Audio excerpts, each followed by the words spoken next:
King Charles stripped Harry of his final royal privilege, and what Meghan did next stunned everyone. There's a single sentence handwritten in the king's own hand at the bottom of an official palace order that turns this entire story inside out. We'll get to it, but first, you need to understand what that order actually did. Because behind a closed door at Buckingham Palace, King Charles put his signature beneath a command that severed the very last practical thread connecting Prince Harry to the private world of the monarchy. Not his title, not his place in the line of succession, something quieter, and for Harry, something that cut far deeper.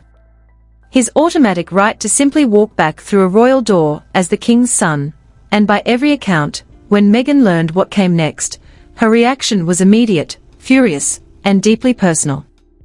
Did you really think the royal drama was over just because they moved to California? Think again. Hit subscribe before we go on, because this one turns on a detail almost every outlet missed, and it completely changes how the whole thing reads. I'm Harold, and on this channel, I go through the reporting, the leaked procedural records, and the little details everybody skims past to put the pieces together into how a story like this actually works underneath the sensational headlines. By the end of this video, you'll understand something the front pages got completely backwards, because the loudest part of this story isn't the part that actually mattered. The thing that mattered was written in ink, by hand, and almost nobody noticed it. Let me set the scene, because the how of this is as telling as the what. This didn't happen in Parliament, nor did it happen through any public legislative process. It happened through what is known as a private royal order, a personal command issued through the monarch's own household. The king was acting not as a public institution, but as the head of a family and the sole owner of a set of very private, very protected homes. What the order revoked was specific: Harry's last remaining hospitality privilege. In plain terms, that is three things bundled together. First, automatic accommodation inside designated royal residences. Second, protected movement during approved visits. And third, entry into private family areas without having to formally ask for permission first. For most of his life, Harry had all three by default. As of the exact moment that pen came down, he had none of them, and I want to be really clear about what this did not do, because the distinction is the entire story. It did not strip his title. He is still Prince Harry, Duke of Sussex. It did not touch the line of succession. He is still, on paper, standing in line to the throne. So on the surface, a casual commentator could look at this document and say nothing constitutional actually changed. And technically, that is true. But that completely misses the entire point, because what got taken away wasn't a legal status or a peerage. It was a feeling. The feeling of being able to come home without knocking. And that, as it turns out, is the exact thing that hurt the most. Picture the room where it happened, because the details here are worth sitting with. Inside one of the palace's private studies, Charles is said to have read the final paragraph twice. This was not a man rushing through paperwork. Then, according to accounts of that morning, he tightened his fingers around his pen, paused over the signature line, and wrote his name with deliberate force. His private secretary stayed completely silent until the king lowered the document and said just one thing: there must be no exceptions. He didn't raise his voice. He didn't need to. And I keep coming back to that phrase, no exceptions, because think about what it is really doing.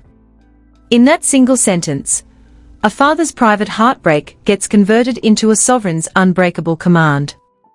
The dad and the king, who are the exact same man, just made a decision the dad could never take back, simply because the king had signed it. Now, before we go further, you have to understand the ground this is standing on, because none of this was invented out of thin air.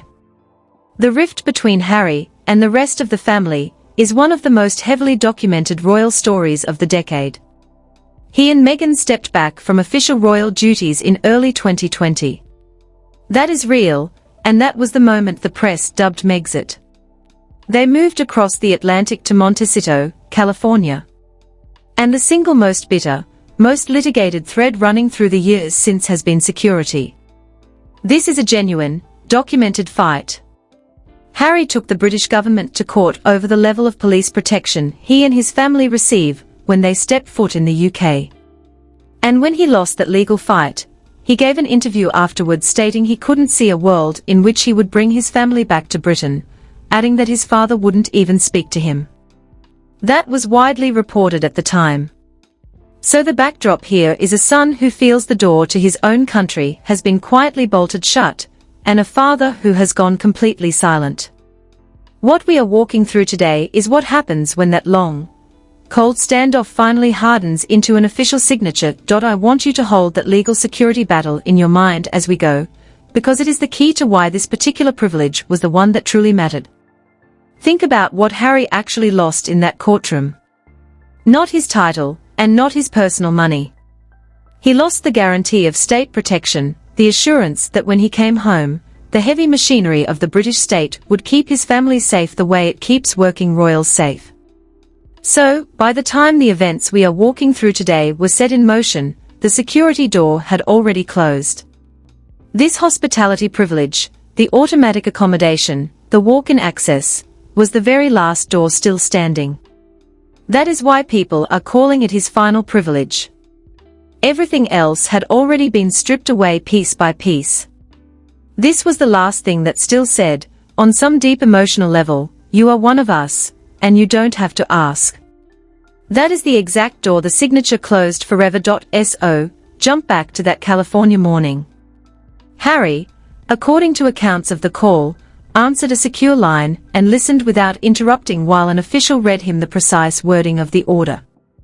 And here is a small, human detail that tells you everything. He asked the official to repeat it. He was genuinely hoping he had misheard. He had not. From that moment on, every single future request to step foot on royal grounds would have to go through an advanced review by the sovereign's household, the staff who run the king's private and official life, alongside the top security commanders, and crucially, William's office. Read that last part again.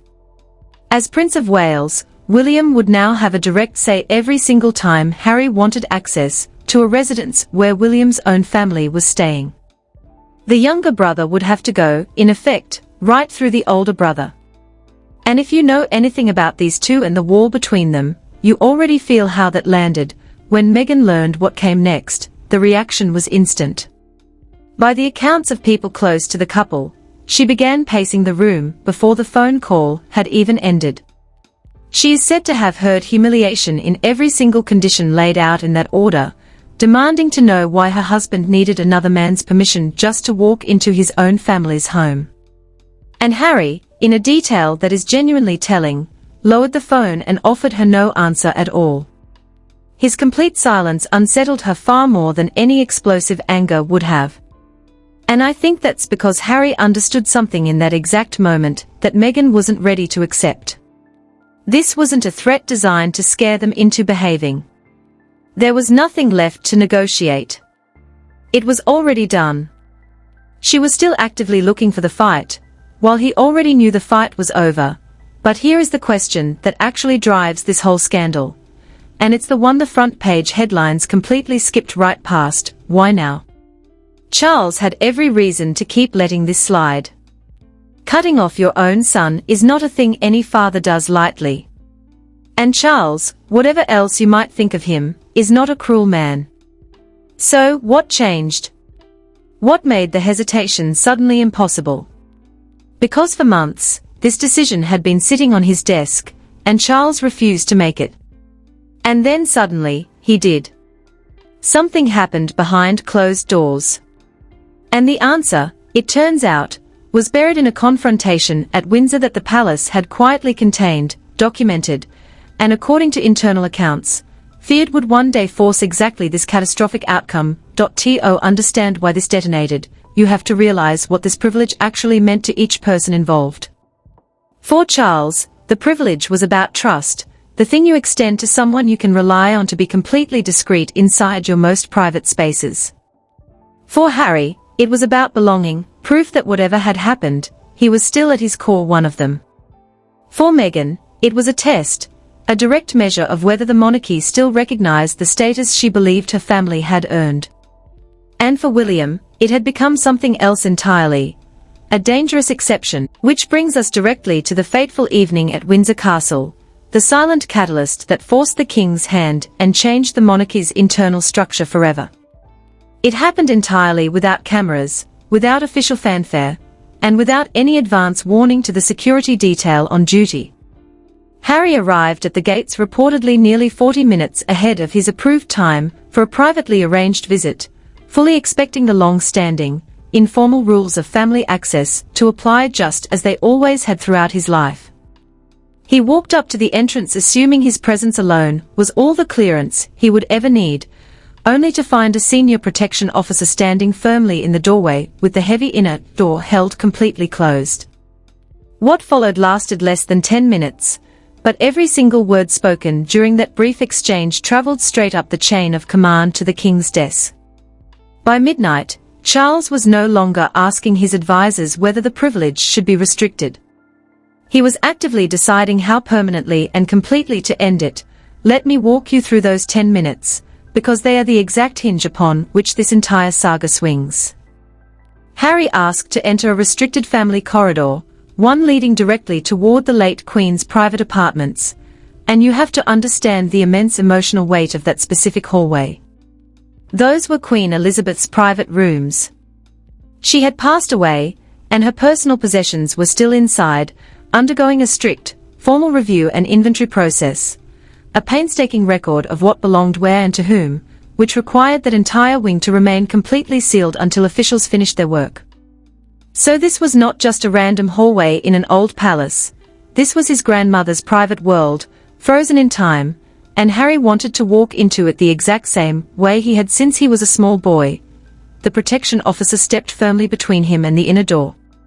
He politely explained that authorization had to come directly from the sovereign's household, and that even close family members could not enter while the security restriction remained active. Harry listened, glanced at the closed door, and said the thing that is perhaps the truest, saddest line in this entire story. He looked the officer in the eye and said he had walked through that exact corridor since childhood. The officer apologized, maintained his stance, and flatly refused to step aside. You can feel where this goes, can't you? Embarrassment in a proud man transforms into pure anger almost instantly. Harry insisted he had never once in his life needed written permission to enter the private family side of Windsor Castle, and demanded the officer pick up a phone right then and there to get someone higher up on the line. The guard repeated the instruction, calm, immovable, and strictly adhering to protocol.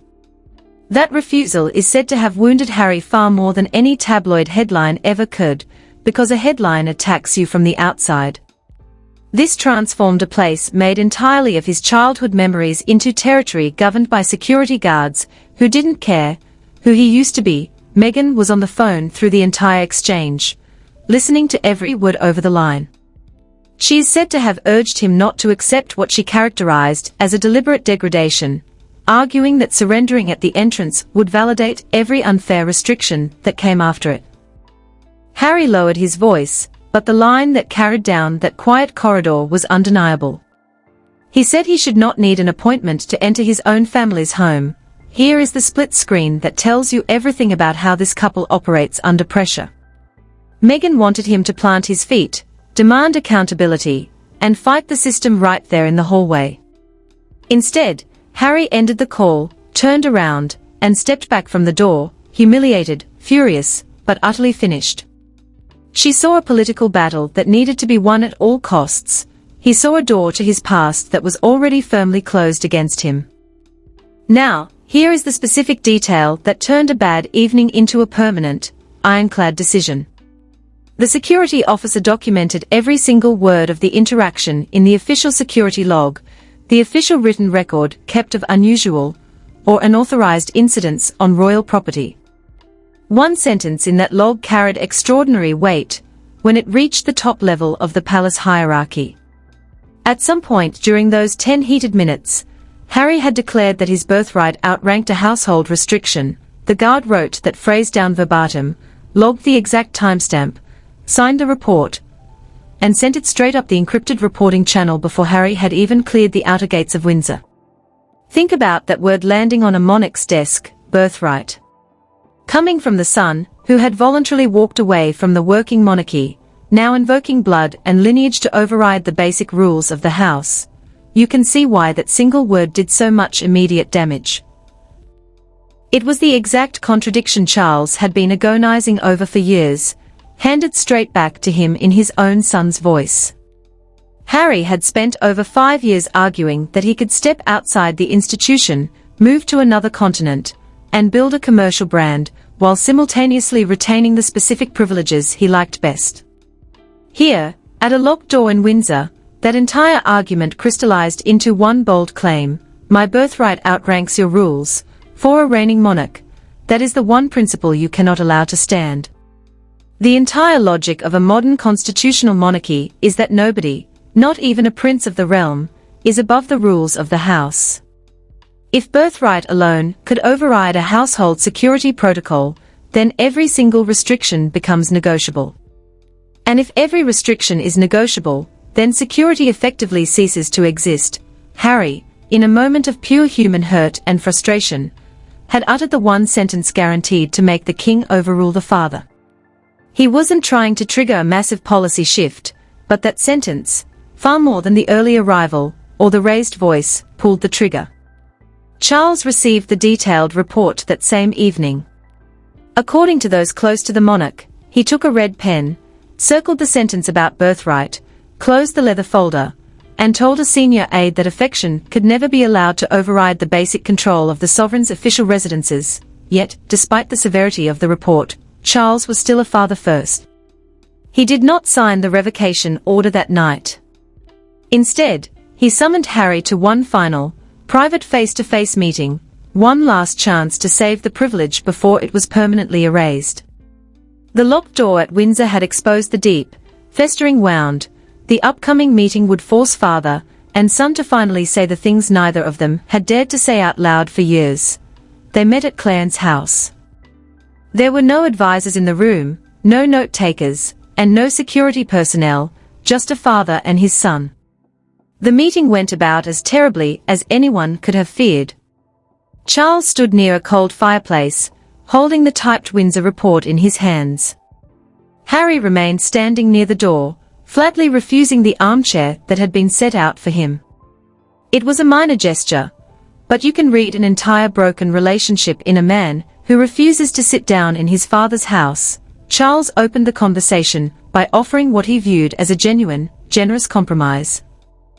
Harry would still be welcome to stay at royal properties whenever he was personally invited for family events, but every visit would require advance coordination through the sovereign's household and the Central Security Command. It preserved the possibility of family contact while ending the concept of automatic, unannounced entry. Harry heard only rejection. He told his father that conditional access was not real hospitality, and that requiring written permission for a son to visit his family reduced basic blood ties to cold administrative paperwork. Charles listened silently before answering with a line of that single sentence is the thesis of this entire years-long dispute. Harry wanted to maintain the deep sense of belonging and open-door access, while entirely relinquishing the heavy burden of public duty. Charles was explaining, as clearly as a monarch possibly could, that the belonging and the duty were never two separate things. You do not get the open door without the job that comes with it. Harry pushed the chair away, its legs scraping loudly across the wooden floor. He openly accused the palace of using institutional rules to punish Meghan through him, claiming that every restriction was deliberately engineered to make his wife feel unwelcome and inferior. Charles flinched at the accusation, quickly recovered his composure, and told him firmly that Meghan was not the primary issue here. But Harry refused to believe him. By that point, the room was suffocated by years of accumulated resentment, media leaks, and mutual distrust, making any genuine reconciliation practically impossible. Then Charles revealed the hidden element that had made his hesitation impossible to maintain any longer. A secret that sat at the very heart of the palace's security concerns. He opened a confidential security folder and informed Harry that the incident at Windsor was not an isolated event. According to internal reports, exact logistical details and timings from earlier, planned private visits had appeared in external, non-royal communications before household officials had even finalized the travel arrangements. Premature information leaking out ahead of schedule is the precise failure that breaks a high-level protection plan. It doesn't just create public relations headaches. It actively compromises where the royal family will be, exposing secure locations before protection officers can lock down the perimeter. Charles refused to name the specific staff members involved or display private correspondence, maintaining that frightened household employees should not be turned into weapons in an ongoing public war. Harry immediately demanded hard proof that he could inspect himself, accusing his father of hiding behind anonymous courtiers and manufactured paranoia. Charles countered that protecting his staff's trust was a fundamental part of protecting the crown itself. They were locked in a complete stalemate, the son accusing the father of institutional cruelty, and the father telling the son that his actions had destroyed the foundational trust required to keep the doors unlocked. Then Charles did something almost theatrical in its restraint. He placed the unsigned revocation order flat on the table between them, completely unsigned. He looked his son in the eye and told him it would remain sitting on that desk until morning. If Harry accepted the compromise, agreeing to submit advance requests and coordinate through official channels, the document would simply be shredded and disappear into history. If he refused, the order would be signed, and the final door would close forever. Harry looked at the paper, stared at the blank signature line, and never touched it. He turned on his heel and walked out of Clarence's house without accepting the offer, believing, in his heart, that his silence would force Charles to blink. He assumed that the mere threat of a total, permanent rupture between father and son would prevent the king from ever putting pen to paper. He misread his father completely, because waiting just outside the sitting room were two people who were about to ensure that Charles did not blink at all, Prince William, then Princess, and delivered the decisive blow. Unsentimental and direct as always, she asked her brother a single, devastating question: was he protecting his son from humiliation, or was he merely postponing it? She showed him that leaving the rules ambiguous meant Harry would face the sting of being stopped by guards at locked doors over and over again for the rest of his life, whereas signing the order established a clear, permanent boundary once and for all. When dawn broke over London, Harry's written response arrived at the palace. It flatly rejected the proposed compromise, adding a firm condition: no agreement would ever be signed unless Meghan received equal, guaranteed recognition, and automatic access in every future arrangement. For Charles, that condition was the final straw. It proved that temporary limits would never hold and that every single visit would be turned into an endless, exhausting negotiation played out in the press. Charles sat down at his desk, read the message once, tightened his grip on his pen, and signed the order. By the time California woke up, the formal notice had already been transmitted via encrypted digital dispatch straight to Montecito.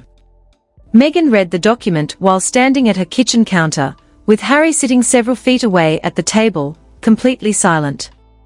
As her eyes scanned the formal text, security reviews, formal advance notices, removal of default lodging, her expression hardened line by line. Then she reached the clause detailing the operational review process. The specific clause stipulating that William's office would be consulted whenever an accommodation request involved properties shared by the Prince of Wales. The controlled silence in that room shattered instantly. To Meghan, that clause was not an administrative detail, it was an intentional, calculated insult. It meant her husband would effectively have to ask his brother for permission to step foot onto his ancestral home, treating their entire family, including Archie and Lilibet, as second-class visitors who required clearance to see their own grandfather. Within minutes, the couple's communications advisor was brought onto a secure conference call. Meghan wanted an immediate, aggressive public statement drafted and released to global news outlets, a statement that would characterize the king's order as a vindictive, cruel act of institutional retaliation, allowing them to seize control of the narrative before the palace press office could frame the story. The statement was drafted, polished, and ready for distribution. It needed only one final element before being pushed to the wire: Harry's explicit authorization, This is the exact moment the entire situation pivoted in a direction nobody in Montecito saw coming. Harry flipped the official document over to inspect the back of the final page. There, sitting right beneath the cold, typed text of the royal household, was a single line added by hand in dark blue ink. King Charles had written, "My door, as your father, remains open, but the crown's doors must have rules." That single handwritten sentence changed everything for Harry. The typed order was the cold work of the state, the institution, and the courtiers, but those 13 handwritten words came directly from his father's own pen. Meghan viewed the line as a manipulative tactic designed to soften a public blow, but Harry saw it as something fundamentally different, a painful boundary set by a king who was still trying to keep a private light burning for his son. In a move that caught his team entirely off guard, Harry refused to authorize the public statement. He instructed the advisor to stand down, closed his laptop, and asked to be left alone in his study. Late that night, without calling his PR strategy team, and without telling his wife, Harry picked up a secure phone line and dialed his father's direct number. Charles picked up the call from his private quarters. For a long, heavy moment, neither man spoke. The silence across the Atlantic carried the weight of years of public warfare, television tell-alls, memoir chapters, and family heartbreak. Then Harry asked the one question that sat at the absolute root of his grief. A question stripped of all legal terminology, titles, and royal protocol. Had he been removed from the residences because he was no longer trusted, or because he was no longer loved? Charles answered without hesitation. He told his son that while the institutional trust had been shattered by years of public disclosures, his love as a father had never vanished. The order was designed to govern access to physical buildings and safeguard the crown. It was never meant to erase the fact that Harry was his son. That brief conversation did not magically repair the broken relationship, nor did it erase the signed legal order sitting on the desk in London. Harry remains required to submit formal requests weeks in advance whenever he wishes to set foot on royal property, and Prince William's office retains its operational oversight. The automatic right to walk through the doors of his childhood is gone forever, replaced by strict protocol and administrative paperwork, yet that final handwritten line remains the core truth of this entire saga. The institution of the British monarchy closed its doors to Prince Harry to protect its secrets, its security, and its future. But behind the crown, the institution, and the heavy